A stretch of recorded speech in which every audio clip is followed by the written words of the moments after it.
All right, today we're talking about something more than just bouncing back from a loss. We're actually digging into a strategic resurrection, a calculated, almost Machiavellian way to come back from the absolute brink of defeat. This is the playbook for rising from the shadows. Now, I want you to really think about this for a second. It's such a powerful way to reframe things. See, most of us, when we face a major loss, we see it as the end, right? A total failure. But what if it's actually a gift? What if it's this incredibly rare opportunity to let the version of you that could lose, the version that got you into this mess, just die? We're not talking about fixing the old you. We're talking about replacing it entirely. And let's be honest, this is where so many of us get stuck, isn't it? In that horrible feeling of being buried alive, paralyzed, just replaying the loss over and over in our heads. We waste so much energy mourning connections, mourning people, mourning opportunities that, well, they've already moved on. They're not mourning us. And that place, that's a place of weakness. It's the very first thing we have to climb our way out of.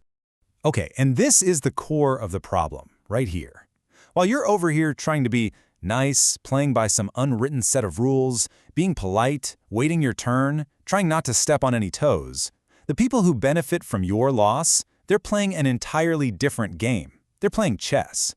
They are not being nice, they are being strategic. And that mismatch in approach, well, that's exactly why you're losing.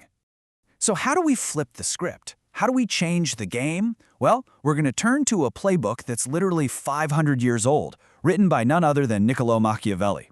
And the very first rule is a fundamental shift in how you operate. You have to become both the fox and the lion. Let's actually break this down, because it's so important. If you're only the lion, right? You're all roar, all brute force, very visible strength. Yeah, you might intimidate some people, but you are so predictable. You just walk right into every single clever trap set for you. But, on the other hand, if you're only the fox, you're all cunning, you're sly, but you have no real power to back it up. Sooner or later, you're going to get cornered and overpowered. You see? Neither one is enough on its own. And this is the solution, and it's brilliant. It's all about integration. You absolutely need the fox's charm, that social intelligence, the ability to read a room and spot the traps before you're even close to them. But you also need the lion's strength, that decisiveness, the ability to act with overwhelming force when the moment is right.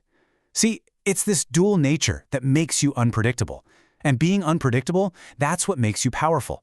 So, and this is probably the most crucial point, so listen up. This isn't just about learning a new skill or adding a new trick to your bag. This is a fundamental change of who you are. The person who was only a lion, or only a fox, or maybe wasn't either one. That's the person who ended up in that shallow grave we talked about.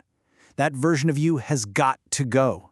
It's a strategic death so you can have a strategic rebirth.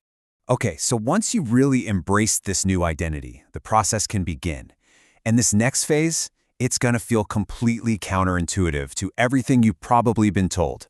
You don't announce your comeback tour. You don't post your grind on social media. No, you disappear. You go to work in complete and total silence. I mean, just think about it for a second. Every truly great comeback in history happened in silence, behind closed doors. Real transformation, like a seed sprouting underground or a caterpillar in a chrysalis, it's not a performance for an audience. It's a quiet, focused, internal process. Your comeback is forged in that quiet place where no one is watching and no one can interfere. This is your incubation period.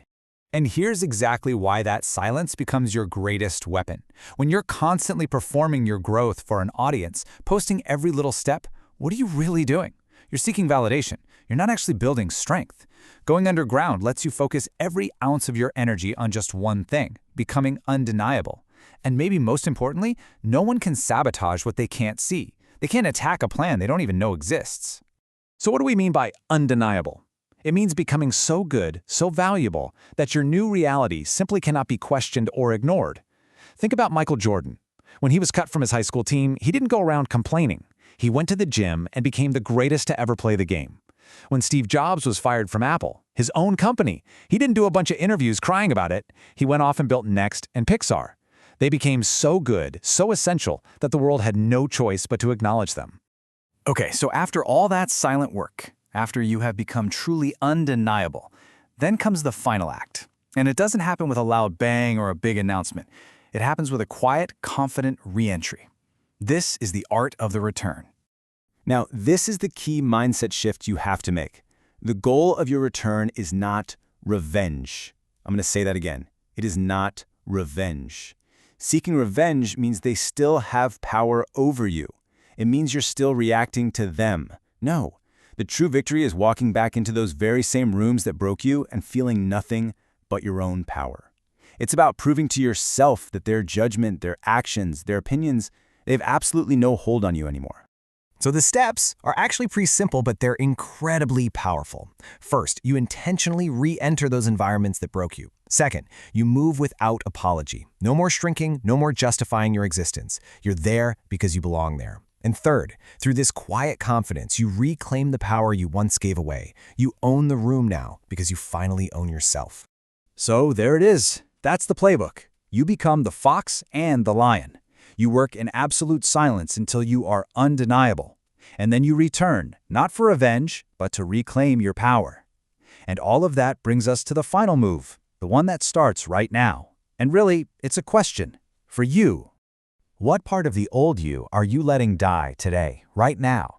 Is it your crippling need for everyone's approval? Is it your habit of being nice even when it costs you everything? Is it your fear of confrontation?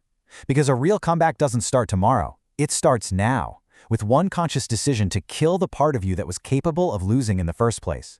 So, what will it be?